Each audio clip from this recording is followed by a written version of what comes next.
ಈಗ ಸಿಎಸ್ಗೆ ನಿಂಬಾಳ್ಕರ್ ಅವರು ಪತ್ರ ಬರೆದು ಈ ವಿಚಾರ ಪ್ರಸ್ತಾಪ ಮಾಡ್ತಾ ಇದ್ದ ಹಾಗೆ ಮುಖ್ಯ ಕಾರ್ಯದರ್ಶಿ ಅವರಿಗೆ ಗೃಹ ಕಾರ್ಯದರ್ಶಿ ಆಗಿರುವಂತ ಡಿ ರೂಪ ಅವರು ಒಂದು ಪತ್ರ ಬರೆದಿದ್ದಾರೆ. ತಮ್ಮ ವಿರುದ್ಧ ಇರುವಂತ ಆರೋಪಗಳಿಗೆ ಸ್ಪಷ್ಟನೆಯನ್ನ ನೀಡಿ ಅವರು ಪತ್ರವನ್ನ ಬರೆದಿದ್ದಾರೆ. ರಾಜ್ಯ ಸರ್ಕಾರದ ಅಂದ್ರೆ ಮುಖ್ಯ ಕಾರ್ಯದರ್ಶಿಗಳು ಟಿ.ಎಂ. ವಿಜಯ್ ಭಾಸ್ಕರ್ ಅವರು ಅವರಿಗೊಂದು ಪತ್ರವನ್ನ ಬರೆದಿದ್ದಾರೆ. ಐಎಂಎ ವಂಚನೆ ಕೇಸ್ನಲ್ಲಿ ನಿಂಬಾಳ್ಕರ್ ಅವರ ಮೇಲೆ ಚಾರ್ಜ್ ಶೀಟ್ ಇದೆ. ನಿಂಬಾಳ್ಕರ್ ಅವರ ಮೇಲೆ ಚಾರ್ಜ್ ಶೀಟ್ ಇದೆ. ಹೀಗಾಗಿ ನಿಂಬಾಳ್ಕರ್ ಅವರನ್ನ ಸಮಿತಿಯಿಂದ ಕೈ ಬಿಡಬೇಕು ಅಂತನೂ ಕೂಡ ಅವರು ಒತ್ತಾಯ ಮಾಡಿದ್ದಾರೆ ಅನ್ನುವಂತ ವಿಚಾರ ಗೊತ್ತಾಗ್ತಾ ಇದೆ. ಇದು ನೇರವಾಗಿ ಓರ್ವ ಅಧಿಕಾರಿಯ ಕಾರ್ಯನಿರ್ವಹಣೆ ಮೇಲೆ ಮತ್ತೋರ್ವ ಅಧಿಕಾರಿ ಗುಮಾನಿ ಪಟ್ಟು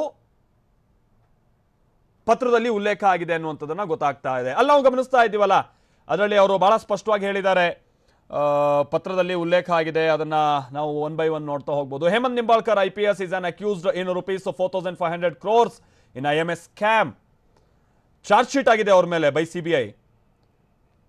ಇಂಥ ವ್ಯಕ್ತಿ ಮೇಲೆ ಅಂದ್ರೆ ಇಂಥ ವಿಚಾರ ಇರುವಂತ ಓರ್ವ ಅಧಿಕಾರಿಯನ್ನ ಇಲ್ಲಿ ನೋಡಿದ್ರೆ ಸಮಿತಿಗೆ ನೀವು ಅಧ್ಯಕ್ಷರನ್ನ ಮಾಡಿದ್ದೀರಾ, ಇದು ಪ್ರಶ್ನಾರ್ಹ ಅಲ್ವಾ ಅನ್ನುವಂಥ ರೀತಿಯಾಗಿ ಅವ್ರ ಉಲ್ಲೇಖ ಇದೆ ಅನ್ನುವಂಥದ್ದು ಗೊತ್ತಾಗ್ತಾ ಇದೆ.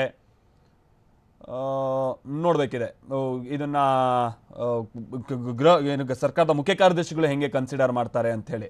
ಆಮೇಲೆ ಡಿ ರೂಪ ಅವ್ರು ಹೇಳ್ತಾ ಇರೋ ಮಾತ್ರ ಸ್ಪಷ್ಟನೆ ಇದೆ. ಅದೇನು ಅಂತ ಅಂದ್ರೆ, ನಾನಿಲ್ಲಿ ದುರುದ್ದೇಶ ಇರಬಾರ್ದು, ಇಲ್ಲಿ ಹಣ ಹೊಡೆಯುವಂತ ಕೆಲಸ ಆಗಬಾರ್ದು ಅಂತ ಅದನ್ನ ತಡೆಯೋದಕ್ಕೆ ಹೋಗಿದ್ದೆ.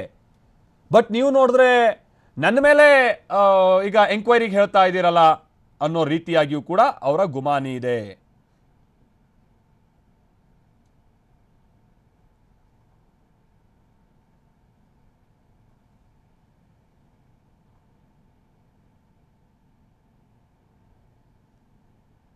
ಬಹುಶಃ ಇಲ್ಲಿ ಡಿ ರೂಪ ಅವರು ಇದನ್ನ ಮುಖ್ಯ ಕಾರ್ಯದರ್ಶಿಗಳಿಗೆ ಆಲ್ರೆಡಿ ಒಂದು ಬಾರಿ ಗಮನಕ್ಕೆ ತಂದಿದ್ರು ಅಂತ ಕಾಣಿಸುತ್ತೆ. ಅವ್ರು ಬರೆದಿರುವಂಥ ಪತ್ರದಲ್ಲಿ ಬಹುಶಃ ಈ ವಿಚಾರ ಉಲ್ಲೇಖ ಇದೆ ಅಂತ ಕಾಣಿಸುತ್ತೆ. ನಾವು ನಂತರದ ಹಂತದಲ್ಲಿ ಅದನ್ನ ಅವ್ರ ಹತ್ರನೇ ಕ್ಲಾರಿಫೈ ಮಾಡ್ಕೊಳ್ಳುವಂಥ ಪ್ರಯತ್ನ ಮಾಡೋಣ.